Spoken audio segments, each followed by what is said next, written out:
नमस्कार, कृषी गोल्डवर सर्वांचे सहर्ष स्वागत। बघूयात पुढच्या 24 तासांचा ताजा हवामान अंदाज।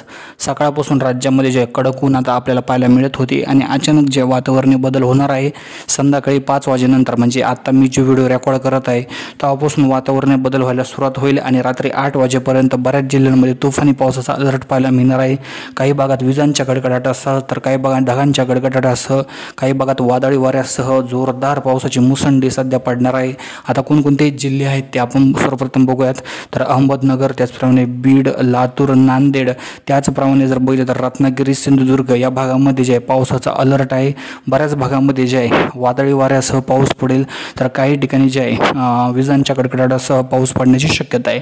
राज्यामध्ये अचानक हा वातावरणीय बदल होणार आहे। पुढचे 2 ते 3 दिवस पावसाचे दिवस असणार आहे, याची सुद्धा सर्वांनी या ठिकाणी नोंद घ्यावी। सध्या जर स्थिती बघितली तर जे आहे इकडं विदर्भामध्ये भंडारा, गोंदिया, नागपूर, चंद्रपूर, गडचिरोली या भागामध्ये सुद्धा पावसाचा अलर्ट या ठिकाणी आहे। मात्र जोरदार पावसाची शक्यता